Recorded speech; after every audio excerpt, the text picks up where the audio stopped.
là, ensemble, nous célébrons notre Seigneur. Notre jour de célébration. Je suis très content de te voir. Et je crois qu'ensemble, nous allons célébrer notre Père. Par des chants, par des cantiques, par l'éducation, par nos acclamations, et par beaucoup de choses. Bénissons le Seigneur pour votre vie. Amen. Notre chant dit quel beau nom. Et c'est lui, Emmanuel. Emmanuel veut dire quoi? Dieu est avec nous. Dieu est avec nous. Bien-aimé, c'est une phrase tellement simple, mais qui pèse lourd spirituel. Dieu est avec nous. En plus d'être avec nous, il est en nous. C'est-à-dire, ça sera difficile, impossible que tu puisses échouer. C'est fini. Il est avec toi et il est en toi. Mais pas où l'échec viendra. Pas où il viendra. Quel beau. Et de savoir que Dieu est avec toi, c'est la plus belle révélation. De savoir que le Dieu créateur du ciel et de la terre est avec toi, c'est la plus grande révélation. Lorsque nous faisons nos premiers pas dans le christianisme, ces genres de paroles-là étaient légers pour nous. Ah, Dieu est avec toi, ça c'est rien. Nous on veut comprendre le mystère de l'angéologie, les sept sceaux, la révélation de toi. Tout ça pour fatiguer votre esprit. Bien aimé, savoir que Dieu est avec toi te donne la force. Savoir que Dieu est avec toi fait que tu es avec nous. Savoir que Dieu est avec toi, quelle que soit la décision de la vie, j'ai plus de regret. Amen. Voilà pourquoi le chant dit c'est un moment. Le fait de savoir, c'est une grâce. Il est très important. Et encore, pour nous qui sommes dans cette nouvelle ère, on peut dire nouvelle ère, on peut dire nouvelle dispensation. On peut dire un nouveau régime. Une nouvelle administration. Une nouvelle ère. Ce qui existait hier n'est plus vrai aujourd'hui. Lorsqu'on parle d'une nouvelle ère, on parle d'une nouvelle alliance. On parle d'une nouvelle dispensation. Et cette nouvelle ère, c'est la grâce. C'est l'ère de la grâce. D'autres peuvent le dire, la dispensation de la grâce. L'apôtre Pierre le dit, et dit, nous les dispensateurs de quoi?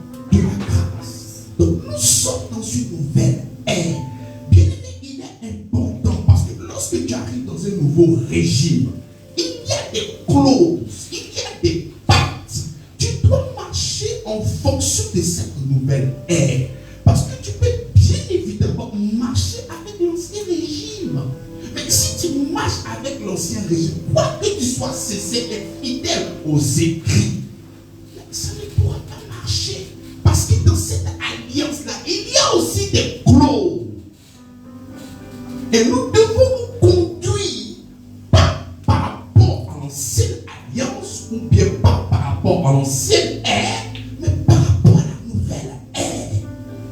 Donc voilà pourquoi en tant qu'enfant de Dieu, et donc sous cette nouvelle ère, il est important de savoir quelles sont les clauses. Comment est-ce que nous devions marcher? Comment nous devons nous identifier? Est-ce que je dois m'identifier à Moïse? Est-ce que je dois m'identifier à Abraham?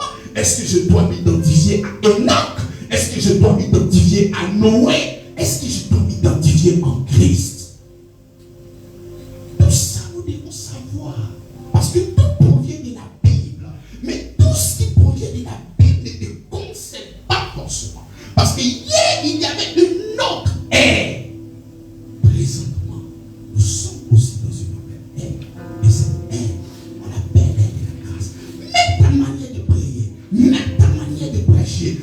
message que tu portes n'est pas par rapport à la Bible, mais par rapport à Christ. Voilà pourquoi l'apôtre Paul nous appelle les ambassadeurs de Christ. Pas les ambassadeurs de la Bible, pas les ambassadeurs de Dieu, mais de Christ. Christos, lui, il est porteur des messages. Et ce message-là, c'est une nouvelle ère. Ce message-là, c'est la grâce. Ce message-là, c'est l'amour. Par ta manière de prier, il y a des choses. Tu dois être conscient. Tu dois avoir la révélation de l'ère dans laquelle tu es, afin de pouvoir marcher correctement. Parce que tu peux faire beaucoup de choses, mais ces choses-là ne sont pas nécessaires dans cette nouvelle alliance. Ah, mais Seigneur, mais regardez, ceux-là, ils ont fait dans l'Ancien Testament, ils ont pratiqué cette chose, mais pourquoi moi je ne fais et je ne vois pas? Mais parce que tu te trompes. Il faut remonter le temps, va en arrière, et tu vas mettre ça là-bas. Et tu auras des résultats. Mais ici, là, dans cette nouvelle ère, nous savons une manière de faire. C'est comme ça que lorsque tu prêches, lorsque tu pries, lorsque tu adores, mais qu'est-ce qui te presse dans ta louange? Qu'est-ce qui te presse dans ton adoration? Qu'est-ce qui te presse lorsque tu viens devant le trône du Seigneur? Est-ce des défis qui te pressent dans la prière? Tu es tellement acculé de part et d'autre que ça te donne la force de venir prier parce que tu es dans un danger. Qu'est-ce qui te presse? Tout ça, il est important de ça. Nous allons prendre 2 Corinthiens chapitre 5, le verset 14.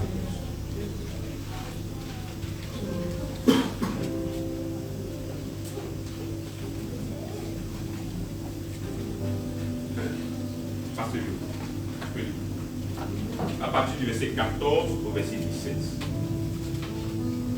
Car 2 Corinthiens 5, 14 à 17.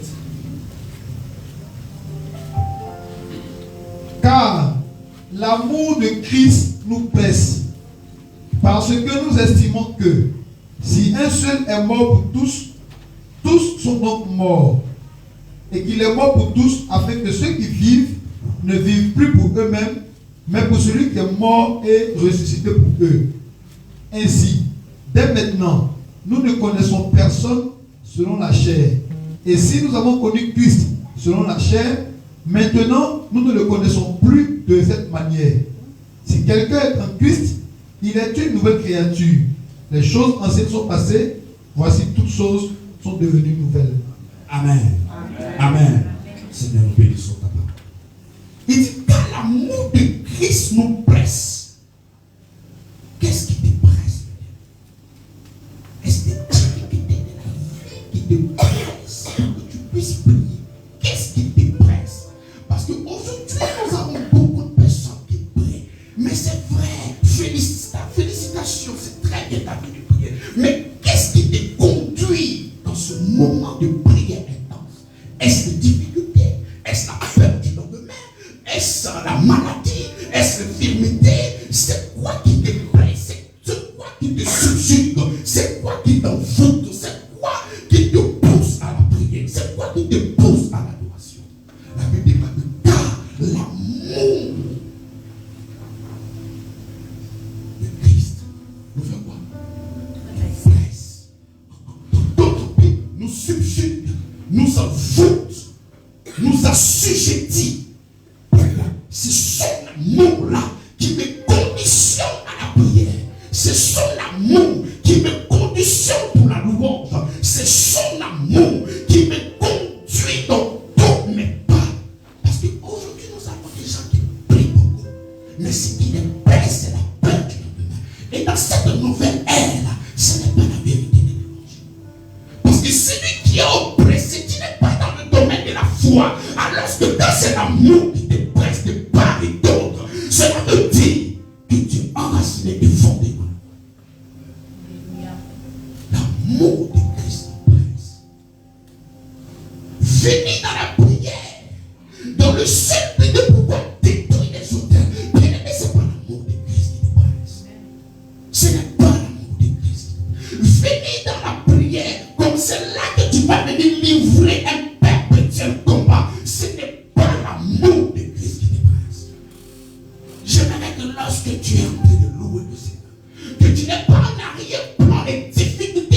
liés à ta vie. J'aimerais que lorsque tu es en train d'adorer le Seigneur, ce n'est pas avoir un esprit de confusion, de honte, de culpabilité, d'adversité, de maladie, mais de savoir que son amour te propulse à aller de l'avant. Et ce qui t'envoûte, ce qui te galvanise, c'est son amour. Il t'a tellement aimé et que cet amour-là répond sur toi. Et c'est pour cela que tu dis Alléluia. C'est pour cela que tu dis Seigneur, pas parce que tu as peur de la nourriture, pas parce que tu as peur de la faim, pas parce que tu as peur des difficultés qui sont liées à ta vie, mais parce que l'amour de Christ te presse. Lui, il t'a tellement aimé qu'il est descendu pour tes oreilles. C'est de la même manière que l'amour aussi doit te presser pour que Dieu puisse t'adorer. Quelles que soient les choses qui sont devant toi, ne regarde pas ça, mais sois conscient d'une seule chose, de l'amour de Christ. Il dit, car l'amour de Christ nous presse. Parce que nous estimons que si un seul est mort pour tous, tous sont morts. Et qu'il est mort pour tous, afin que ceux qui vivent ne vivent pas. Bien-aimé, le Seigneur des Seigneurs, le Roi des Rois, Créateur du ciel et de la terre, est venu sur la terre et il a porté le corps de l'humanité. Il a fait dans le seul but de s'identifier à toi et à moi. Dieu, il est immatériel, Dieu n'a pas de corps. Donc pour s'identifier, il est obligé de porter le corps de l'humanité. Il s'est identifié. Mais il a fait dans le seul but pour changer les normes. Hier, dans l'idée spirituelle, c'était Adam, le premier Adam. Donc il est venu pour être le second Adam, en fait d'être dans l'idée spirituelle. Amen. En Adam, nous sommes morts à cause de la transgression. Et Dieu souffrait parce qu'il nous aimait tant. Il nous aimait tant. Donc il fallait venir corriger les choses que le premier Adam a dû faire. Là où il a échoué. Donc il devait venir. Voilà pourquoi on parle du second Adam. Dans le second Adam, il est venu. Et ce second Adam n'est que Dieu manifesté dans un corps. Donc il est de la même manière que tu avais un idée spirituelle qui était Adam dans l'ancienne ère, dans la nouvelle ère dans laquelle tu es, ton nouveau chef spirituel, c'est Jésus-Christ. Voilà pourquoi c'est son amour qui doit nous presser. Ce n'est pas l'amour d'Adam qui doit nous presser. L'amour du lendemain. Qu'est-ce que je vais manger demain? Qu'est-ce que je vais porter? Qu'est-ce que mes enfants iront? Est-ce que mes enfants iront à l'école? Est-ce qu'ils pourront manger? Est-ce que je pourrai scolariser les enfants? Toute ta théologie tourne autour de ton âme, de tes sentiments, de tes émotions, de ce que tu vas avoir et ce que tu n'auras pas. Non! C'est pas l'amour du premier Adam qui doit nous presser. C'est lui qui doit nous presser. C'est l'amour du second Adam. C'est l'amour du deuxième Adam. C'est l'amour de Christ qui doit nous presser. Parce que c'est lui qui est venu. Et quand il est venu dans le seul but de défier la mort. Il est venu dans le seul but d'anéantir la mort. Il est venu dans le seul but de te redonner une position avec lui. Hier, on t'a déraciné comme un olivier sauvage. Et on t'a connecté maintenant à Christ, qui est l'olivier de vie. Voilà pourquoi nous sommes réunis par Christ. Par son acte, étant le second Adam, la Bible déclare que si un est mort pour tous, cela veut dire que tous sont morts. Tous sont morts. Tous. Bien, lorsque le Seigneur révèle la mort de l'humanité et qu'il part à la croix, il part avec toi. et part avec toi. Et part avec moi. Nous tous, nous étions cachés dans son règne. De la même manière, quand Adam a désobéi, il a conduit l'humanité tout entière à la désobéissance. C'est comme ça que lorsque Christ va mourir, nous sommes avec lui dans son règne. Et nous mourrons avec lui. Nous mourrons avec lui. Nous mourrons avec lui. Il est important parce que lorsque l'évangile est prêché et que tu ne révèles pas la mort, l'évangile n'est pas complet. Mais il faut savoir que nous sommes morts avec le Christ. Nous sommes morts. Nous étions déjà morts. Et lui, il est parti comme substitut pour prendre le châtiment. Et lorsqu'il partait, nous étions ensemble et nous avons reçu ce coup, le coup de Dieu. Nous sommes morts avec lui.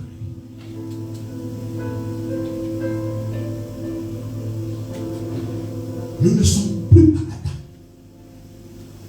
Tout ce qui était de Adam est mort à la croix. Nous ne sommes plus dans cette ancienne ère. Tout ce qui appartenait à Adam, qui était dans cette ancienne ère, est mort à la croix. Qu'est-ce que la mort pourra faire? Qu'est-ce que la maladie pourra faire un mort?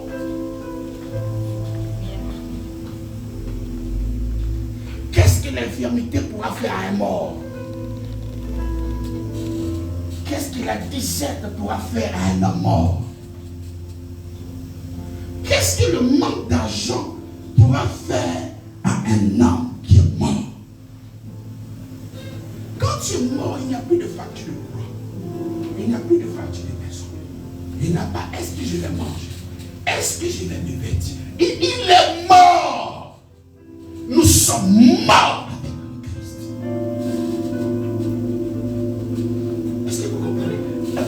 Voilà pourquoi lorsque nous sommes en train de prêcher l'évangile, nous parlons de la mort, de son ensevelissement et de sa résurrection. Puis prêcher l'évangile sans parler de la mort, c'est un évangile impuissant. Parce que si tu crois que tu vis, c'est tout à fait normal que tu puisses parler de crainte. Un mort n'a pas de crainte. Quand tu es mort, tu ne peux pas craindre. Tu vas craindre quoi? Les cadavres, la main le feu à côté de lui, tu vas voir s'il va bouger. Est-ce que vous comprenez? Nous ne sommes plus redevables à Adam. Si nous vivons, nous ne vivons plus selon la chair, mais selon, nous avons reçu d'Adam la chair, le sang et beaucoup d'autres choses. Mais aujourd'hui, avec le nouveau Adam, Christ, nous vivons par l'esprit. C'est comme ça, de la même manière qu'il est mort, il est aussi ressuscité. Et quand il est ressuscité aussi avec toi.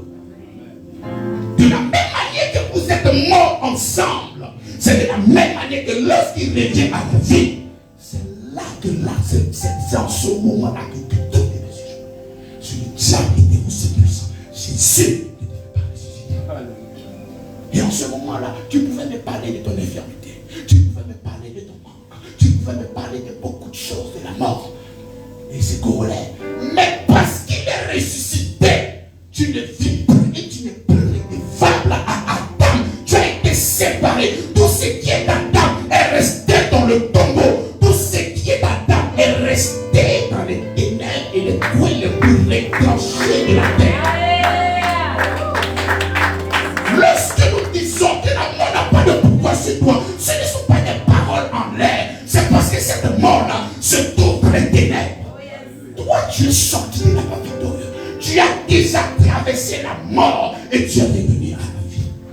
Pourquoi ne pas que tu es là? Pourquoi tu vas me parler encore de la mort? Quelque chose que tu as déjà traversé. Les enfants viennent de passer l'examen. D'autres ont eu le brevet. Mais c'est fini, c'est une histoire ancienne. Il ne faut pas revenir encore. Toi, tu es déjà rentré dans le séjour des morts. Tu as fini à le comédien et tu es sorti. Et on te parle de la mort et tu as peur. Tu as peur de quoi? De quelque chose que tu as déjà vécu. Tu as peur de la la maladie. Toi, tu as déjà fini avec la mort. Tu as peur de la maladie. Le petit frère de la mort. Tu as fini avec la mort. Tu as peur du lendemain. Qu'est-ce que je vais manger? Pourtant, tu as fini avec le chef, la mort.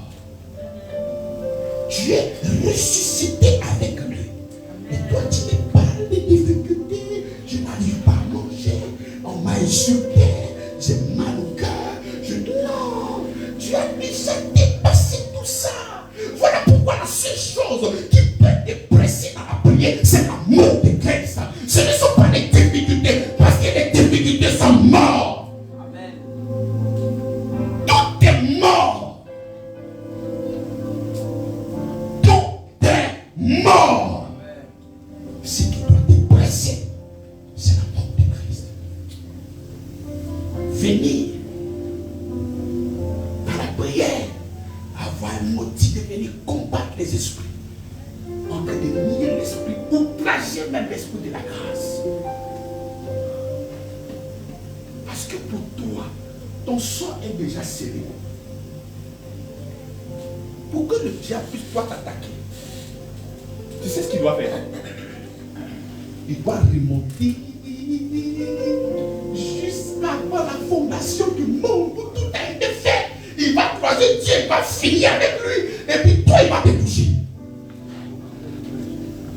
C'est pas ici, là. Il ne peut rien faire. Tout a été déjà peaufiné depuis le monde de l'émanation. Amen. C'est un menteur. C'est un gros menteur. Il dit, quand l'amour de Christ nous presse, parce que nous estimons, si un seul est mort pour tous, tous donc sont morts.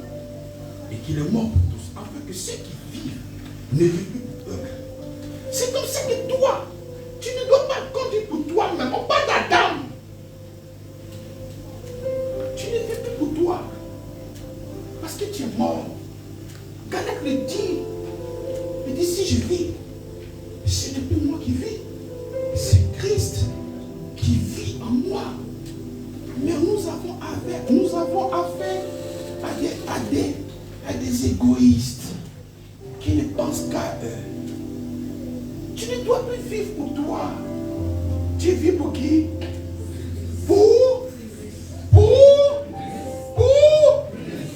Voilà pourquoi la Bible dit, quoi que vous fassiez, en parole ou en acte, faites-le comment?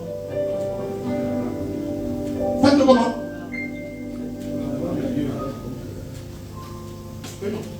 Colossiens chapitre 3.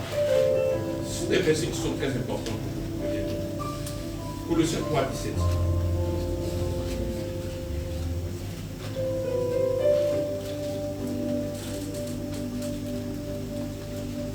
Et quoi que vous fassiez en parole ou en œuvre, faites-le au nom du Seigneur Jésus, en rendant par lui des actions de quoi que vous fassiez. En parole ou en œuvre.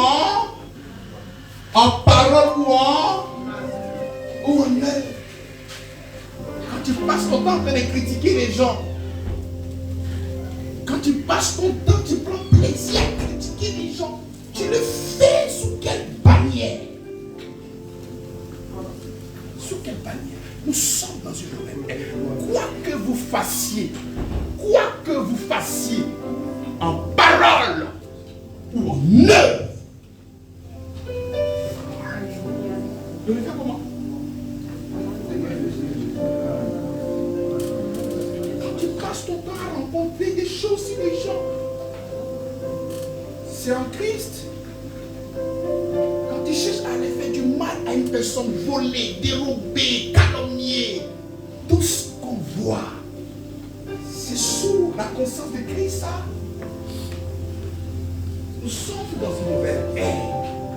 Nous sommes dans une nouvelle ère. Je ne vis plus pour moi-même. Si je vis, puisque je suis mort, tout ce qui était d'Adam, le vieil homme, le fautif, le menteur, le malhonnête, il est allé mourir là-bas. Et quand je reviens, mon nouveau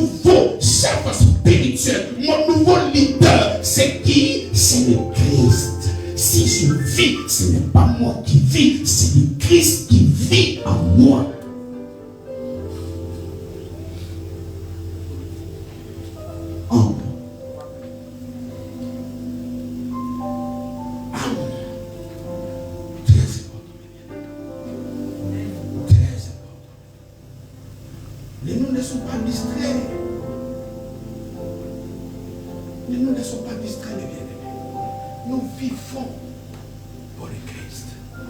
C'est comme ça que s'il y avait nos ancêtres, nos aïeux ici présentement, ils allaient mieux comprendre l'évangile. Et cette fois-ci, c'est que je suis en train de dire. Dans le temps de nos ancêtres, lorsque tu es esclave et quelqu'un a le droit de rachat sur toi, tu ne vis plus pour ton ancien maître. Tu vis pour celui qui vient de l'acheter.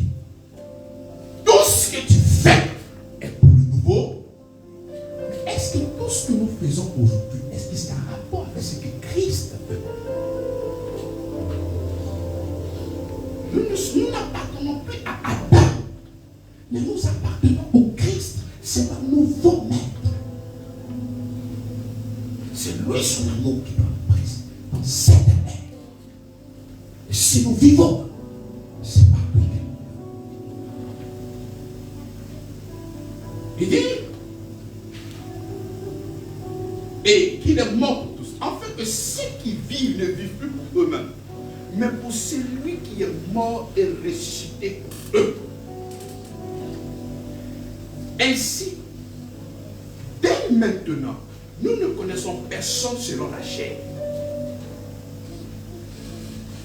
Nous ne connaissons personne selon la chair. Nous ne connaissons personne selon la chair. Amen. Nous ne connaissons personne selon la chair.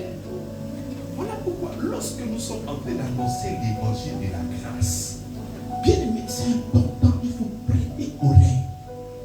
Nous commençons déjà par quoi? Par la mort. Parce que la mort, c'est le début de l'évangile. Et si nous disons que nous sommes morts avec le Christ, donc tu ne dois plus bouger, tu es mort. Et quand nous sommes ressuscités avec le Christ. Et c'est comme ça que tout à l'heure je disais, est-ce que la mort peut avoir peur de facture? Non, il est déjà mort. Tu ne connais plus personne selon la chair.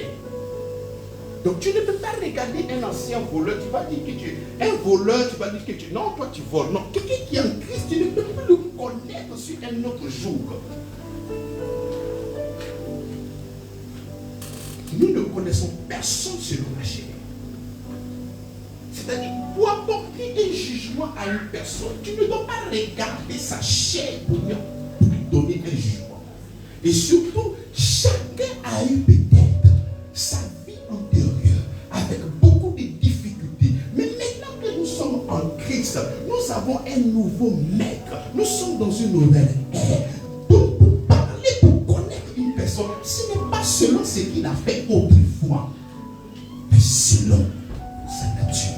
Et sa nature, c'est quoi? Il est enfant de Dieu. Christ a payé. Et nous ne connaissons plus. Nous ne connaissons personne selon la chair. Dès maintenant, nous ne connaissons personne selon la chair. Tu viens d'arriver, tu as fait tes premiers pas dans le Seigneur. Tu as accepté le Seigneur. Mais tu vois que tu as encore la pression, la pensée, l'obsession et souvent des choses que tu fais qui ne reflètent pas réellement Christ. Mais la seule chose que tu dois faire, c'est d'être conscient que tu es la justice de Dieu en Christ. À force d'avoir le regard fixé sur lui, qu'il est en toi, qu'il est ton leader spirituel, que tu es dans une nouvelle ère et que lui, il habite en toi. Le fait d'être connecté à cette pensée-là, l'esprit de vie qui est en toi va phagocyter l'esprit de mort et des choses, des comportements qui ne glorifient pas le Seigneur. Et ces choses-là seront absorbées par Christ qui est au-dedans de toi. Mais c'est comme ça que tu ne peux pas regarder une personne selon la chair. C'est comme ça qu'un voleur reçoit Christ en prison. Mais quand il a reçu, il est une nouvelle personne, oui ou non? Mais il est toujours en prison. Le mobile pour lequel il est parti demeure toujours. Et si c'était un violeur, ça marque toujours violeur. Et si c'était un assaillant, ça marque toujours assaillant. Si c'était un grand braqueur, ça marque toujours grand braqueur. Mais cette personne-là a changé. Mais Mais si tu veux regarder cette personne dans la chair, tu ne pourras pas voir cette personne comme enfant de Dieu. Nous ne connaissons personne sur la chair. Personne. Mais regardez ce qui vient. Et si nous avons connu Christ selon la chair, et si nous savons, le contraste qu'il établit, il est avec Christ. Il dit, si nous avons connu Christ selon la chair, maintenant, nous ne le connaissons plus de cette manière.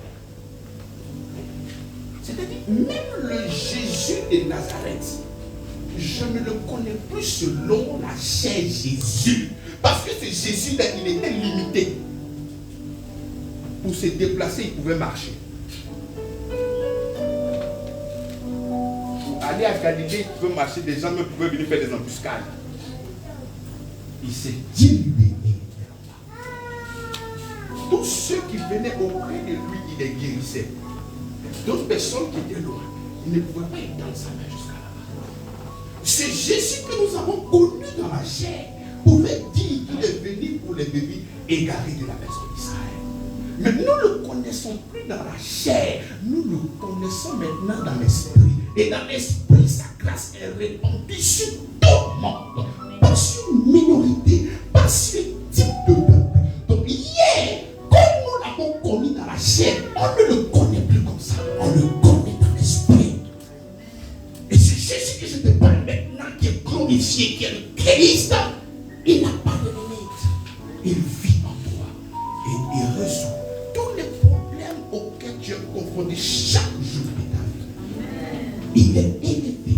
Il a reçu le nom au-dessus de tout nom. Donc c'est de la même manière que je ne dois pas te connaître selon la chair. Même si tu vois des agissements qui ne dépendent pas véritablement de Christ, mais vois-le en Christ. Vois-le en Christ. Arrêtez de fortifier les gens dans les mauvais caractères. Arrêtez. Parce que plus vous fortifiez ces gens, plus les gens ne sont pas conscients qu'ils sont une nouvelle créature. Ils sont plus conscients des échecs et de ce qu'ils font. Mais il faut plutôt les regarder avec les yeux de Christ.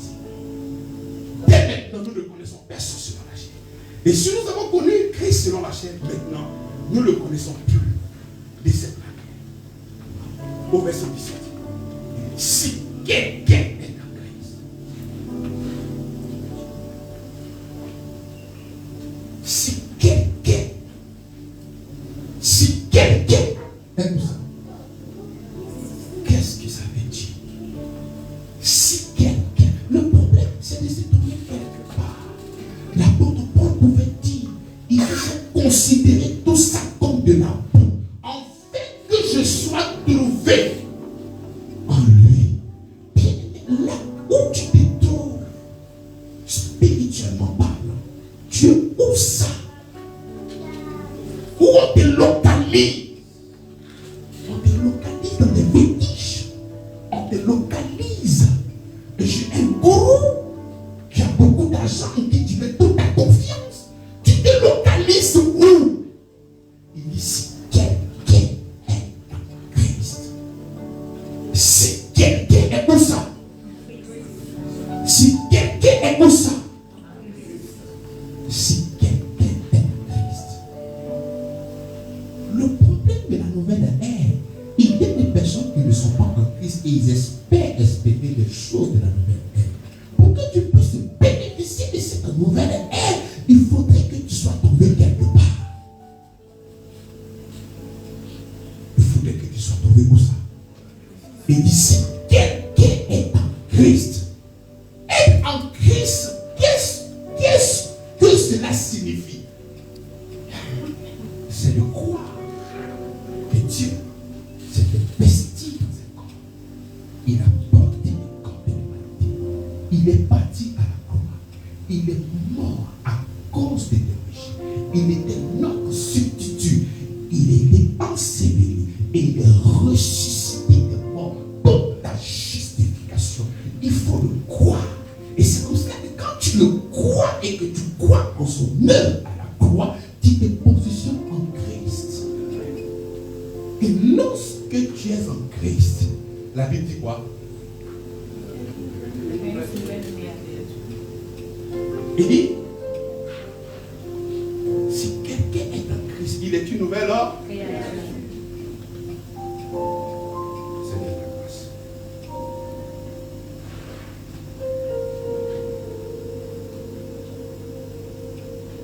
Si quelqu'un est en Christ, il est une nouvelle homme. Le mot créature, la création, c'est attribué à Dieu uniquement. L'homme ne peut pas créer. Non. L'homme ne crée pas. Créer, c'est créer une chose sans matériel. Appeler quelque chose de l'invisible et l'amener à l'existence. Sans utiliser quelque chose. Est-ce que vous comprenez? C'est ça qu'on appelle création. Lorsque les gens fabriquent les choses, ils n'ont pas créé, ils ont inventé. Lorsque tu utilises une chose pour créer, ce n'est plus une création, c'est une invention. La création est attribuée uniquement et exclusivement à qui? À Dieu. À lui seul, il n'y a pas de créateur en dehors de Dieu. Même tu vas voir les stylistes. Non, non, c'est une manière de parler de création. La création est attribuée uniquement à Dieu. Et l'homme maintenant pourra prendre ce que Dieu a créé pour faire des inventions. Mais c'est lui seul qui crée. Il dit si quelqu'un est en Christ, il est une nouvelle créature. Mais quelqu'un qui vient de naître, quelqu'un qu'on vient de créer, mais est-ce qu'il a des liens? Il n'a pas de liens, vous savez pourquoi? Parce que l'évangile commence par la mort. L'évangile commence par quoi? La mort. Mais est-ce qu'un mort peut avoir des liens? Tout ce qui était Adam, les libations, les envoûtements, les babadis, tout ça là, c'était en Adam. Et quand tu es mort, tu as laissé toutes ces malédictions, ces envoûtements, tout ça là-bas. Donc si quelqu'un est en Christ, il est une nouvelle créature. Mais comment quelqu'un qui vient de naître, quelqu'un qui vient d'arriver, on vous parle de liens?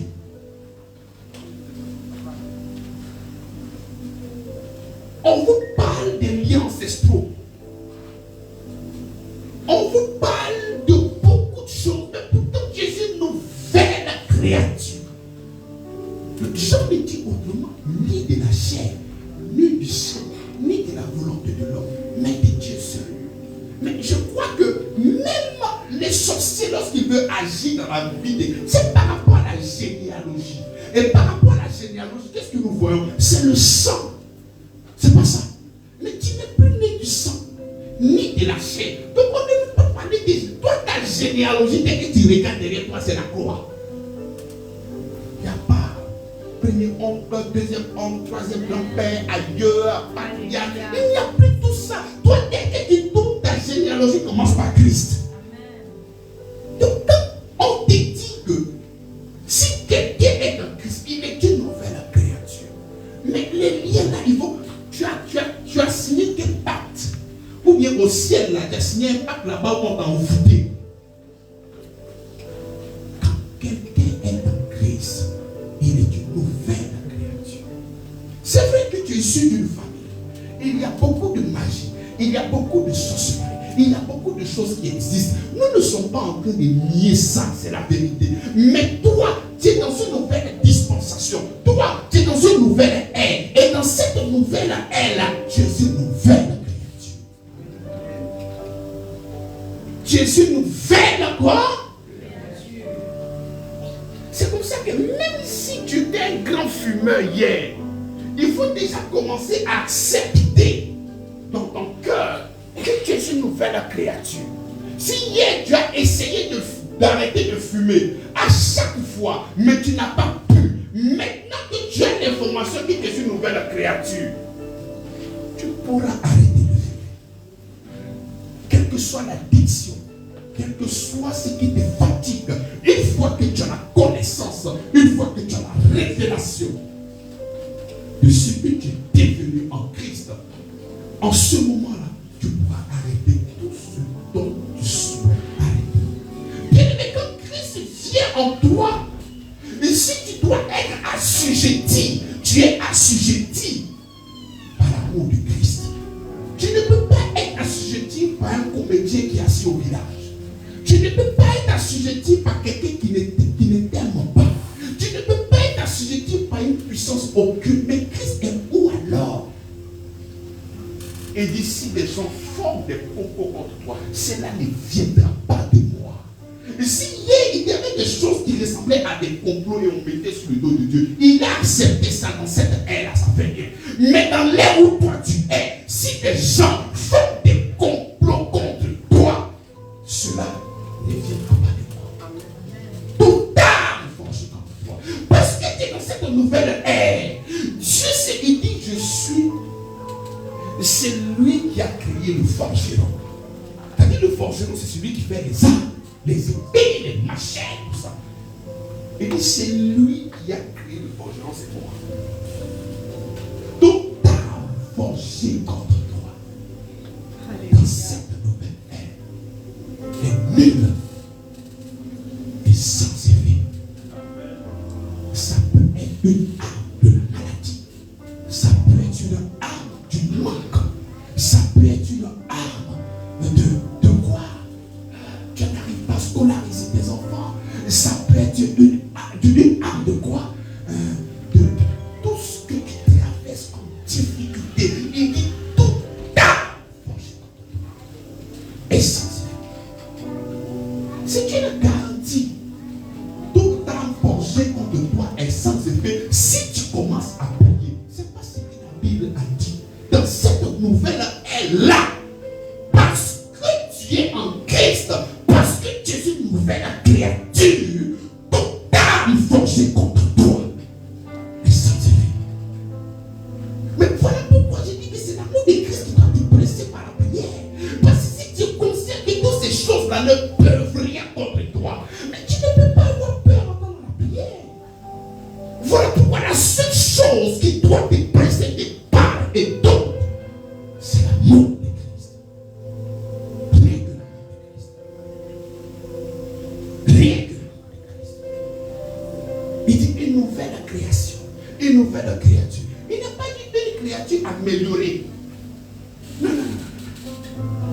Ce sont les hommes qui, iPhone 12, iPhone 30, iPhone 150, après ça, je dis iPhone 1000. Non, ce sont les hommes qui font comme ça. Il dit que tu es une nouvelle créature. Tu n'as jamais existé. Toi, tu n'as jamais existé. C'est Dieu qui t'a créé spécialement. Tu n'as jamais existé. Jamais existé. Je dis que tu n'as jamais existé. Cette coalition entre Dieu et l'humanité n'a jamais existé. C'est lui qui l'a produit. C'est lui le Seigneur qui l'a produit. Il dit que tu es une nouvelle créature.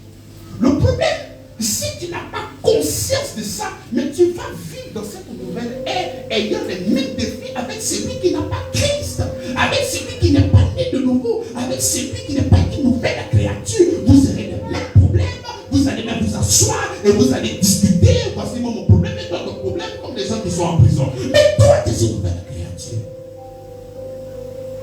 Les choses anciennes sont passées. Voici. C'est un fait. Ce n'est pas une promesse. Ce n'est pas que ça va venir. Il dit voici.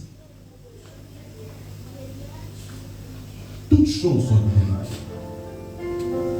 Bien aimé, tu peux vivre sans maladie dans ton corps. Dans cette nouvelle ère, c'est possible. Tu peux vivre sans parler des démons.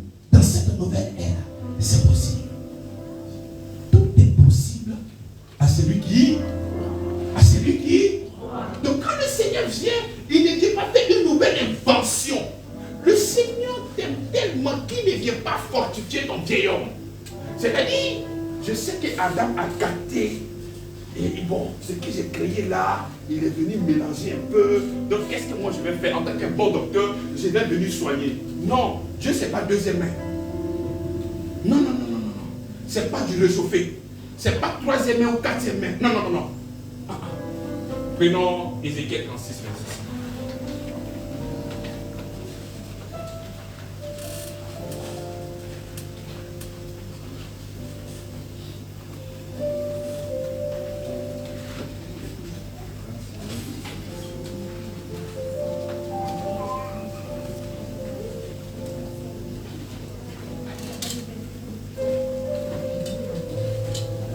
Il dit, je vous donnerai un cœur. Un cœur nouveau. Dites ensemble, je vous donnerai un cœur nouveau. Est-ce qu'on a dit que je vais vous donner un 2e main? Hein? Comme au black là. Tu veux téléphone, tu veux quoi? 2e main ou 3e main? Tu veux 4e main ou 5e main? Je vous donnerai un cœur quoi? Nouveau. Nouveau, c'est que ça n'a jamais été utilisé. Donc le Seigneur ne vient pas nettoyer le cœur que tu avais. Ah Seigneur, nettoie mon cœur. Si tu n'es pas encore né de nouveau, il ne faut pas demander qu'il nettoie, il n'a qu'à changer. Ah voilà l'enfant l'a répondu. Il faut changer. Il dit, je vous donnerai un cœur comment? Un cœur comment? Et je mettrai en vous un esprit comment? Est-ce que la Bible souffre du français? Ézéchiel 36, 26. Est-ce que la Bible souffre de français? Non, peut-être non. Non, la Bible ne souffre pas de français. Quand c'est nouveau, c'est nouveau. Nouveau, c'est quelque chose qui n'a jamais été utilisé. On peut dire nouvelle créature. Le jour que tu as accepté le Seigneur Jésus-Christ, il a mis un cœur nouveau en toi. Quand tu n'as pas la conscience de ça, le diable vient toujours te manipuler en te parlant à l'oreille. Et tu écoutes ce qu'il dit et tu vas faire.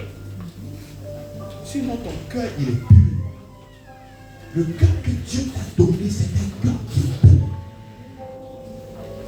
Et quand Dieu donne quelque chose, il donne à la perfection. La Bible dit que quand il a fini de créer le monde, tout était bon et parfait. Quand Dieu donne une chose, c'est bon et c'est parfait. Donc, grâce excellente et don parfait descend du Père de lumière, chez lesquels il n'y a ni changement. Le cœur que tu as, c'est le diable qui est en train de te mentir, qui en réalité toi-même là, tu es une fausse personne.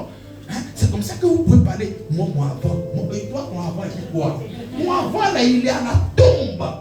C'est comme ça que tu veux souvent t'identifier à ta vie passée, mais elle n'existe plus, c'est terminé. Mais à chaque fois que tu es conscient de la nouvelle alliance et de ce que tu es devenu en Christ, c'est en ce moment-là que les choses pourront changer dans ta vie. Mais si tu es là, ah, moi là, ça là, c'est mon péché mio, vraiment ça là, je sais que c'est ça là seulement que je vais faire. Mais tu es en train de fortifier cette mauvaise croyance là. Voilà pourquoi tu n'es pas encore débarrassé de certaines choses.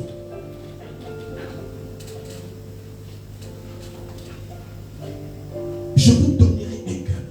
Ah non, moi là, je ne peux pas pardonner. C'est parce que tu n'as pas envie de pardonner. Sinon, le cœur que Dieu t'a donné là, numéro 1, c'est amour. Numéro 2, c'est pardon. Ah non, non, je ne peux pas pardonner. C'est parce que quand tu reçois le message au niveau de ta tête, tu vois ça trop foutaise même. Non!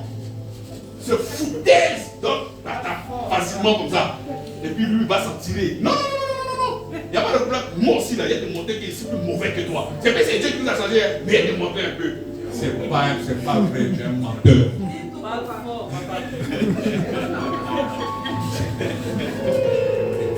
Tu es un menteur. Dieu t'a donné un nouveau cœur. Tu ne peux pas venir dire que la parole de Dieu manque. C'est toi qui manque, c'est ta vie qui manque, c'est ton expérience qui manque. La parole de Dieu ne peut pas venir mentir. La Bible déclare que s'il y a lieu où on doit trouver la vérité, c'est la Bible. Jean 17, la parole de Dieu est la vérité.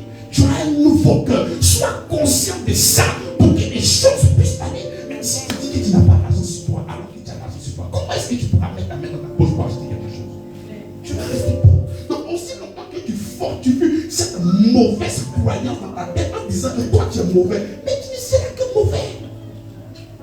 Ah, mais quand tu finis maintenant, quand tu veux être vraiment spirituel, Seigneur, vraiment change mon cœur. Tu vois comment je souffre, non? Il va changer quelqu'un. C'est pas qu'on témoigne à Dieu change mon cœur qui le fait.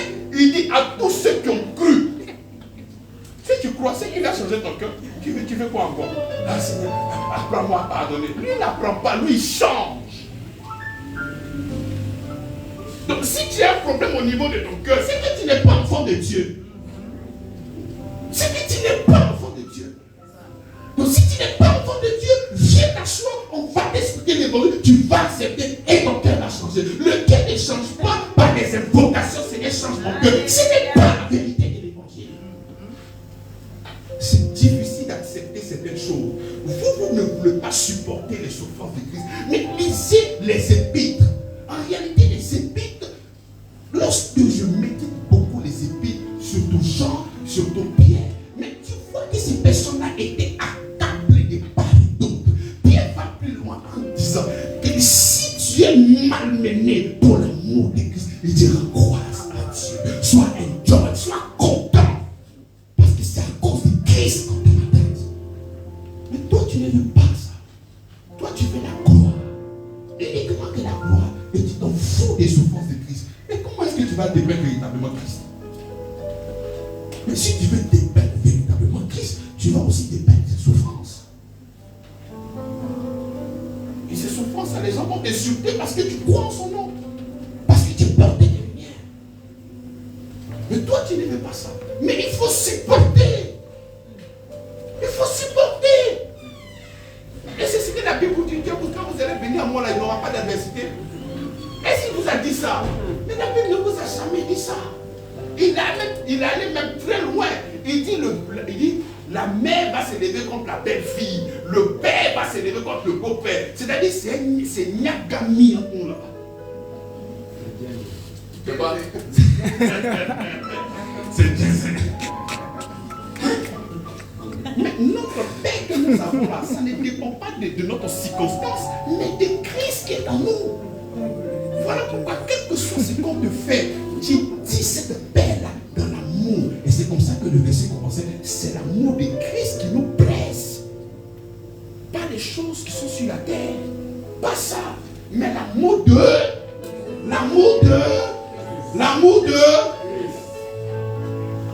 Mais c'est ça. Et dis, je vous donne. Je vous donne.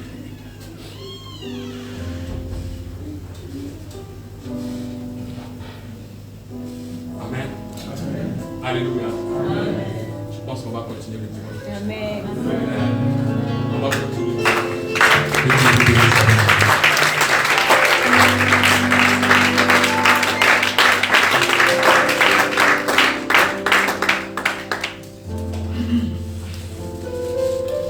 Alors, on va se lever, on va prier ensemble. On va prier ensemble.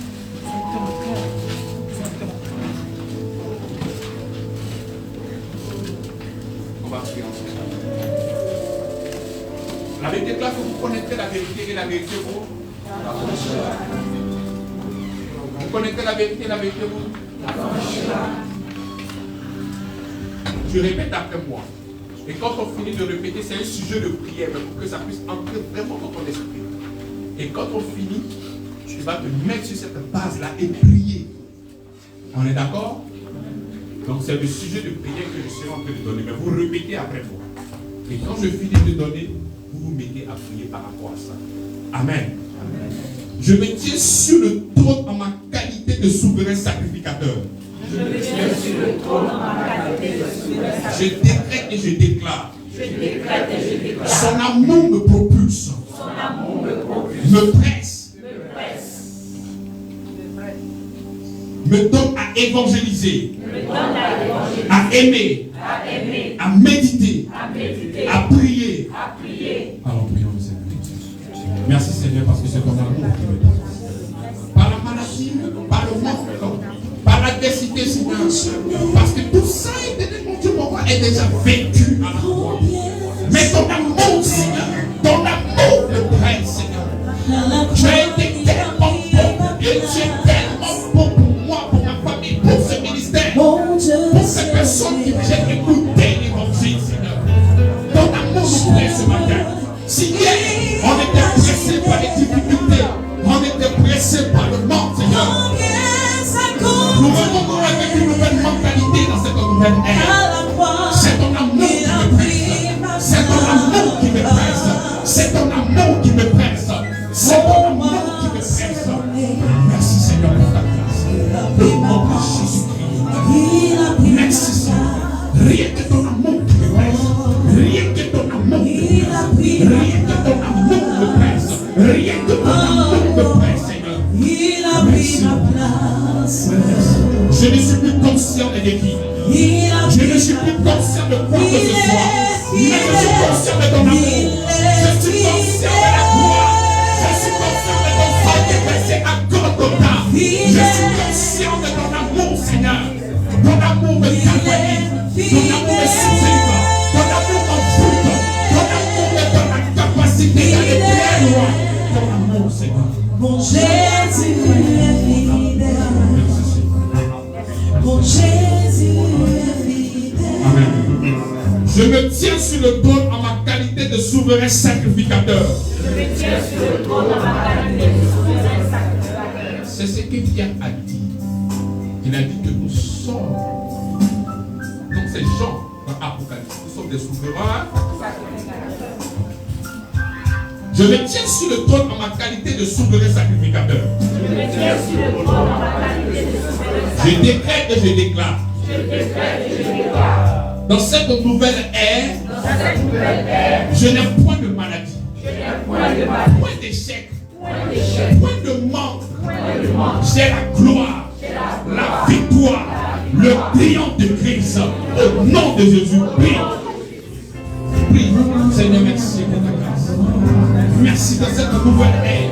Je ne suis plus jamais manipulé par la maladie. Je ne veux plus jamais être manipulé par les trahisons, par les manques, par les difficultés. Parce que j'ai la victoire, j'ai le prix, j'ai la gloire avec toi. Merci Seigneur. La Bible déclare que vous êtes plus que vainqueur. Je suis plus que vainqueur. Je suis vainqueur. Je suis victorieux. J'ai le triomphe en Jésus-Christ de Nazareth. La maladie ne peut jamais me presser. Le mal ne peut jamais me presser. Car je suis béni à l'extérieur. Merci Seigneur. Il a pris ma place. Il a pris ma place. Il a pris mon fardeau. Il a pris ma place. Il a pris ma place.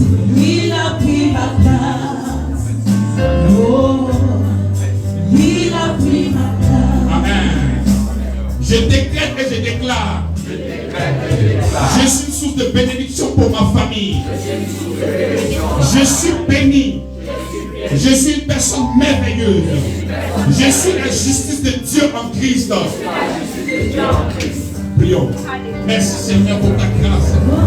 La Bible déclare que je suis béni de toutes sortes de bénédictions. Et je suis une source de bénédiction pour des nations. Je le sais et je crois. Merci Seigneur. Parce que tu donnes un plus à ma vie, Seigneur. Merci pour ta grâce. Seigneur, merci parce que en toi j'ai la vie. En dehors de toi j'ai la vie. Nous sommes merci pour ton amour. Merci pour ta grâce. Je suis une bénédiction pour cette nation. Je suis une bénédiction pour la terre entière. Je suis une bénédiction pour le monde entier. Tous ces personnes viennent à moi et ils reçoivent la guérison, et ils reçoivent le bonheur, et ils reçoivent la paix, et ils reçoivent la joie, et ils reçoivent la grâce.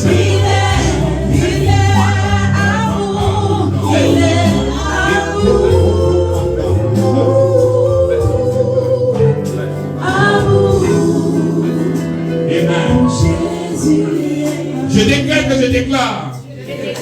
Je puis tout par celui qui me fortifie. Je suis celui qui fait échec à l'échec. Est-ce que tu comprends ce que tu viens de dire? C'est-à-dire, toi tu es là pour faire échec à la maladie. Toi tu es là pour faire échec au manque. Tu es là pour faire échec à l'échec. Vas-y, Dieu le Seigneur. Merci pour ton amour, Père. Merci pour ton amour. Voilà.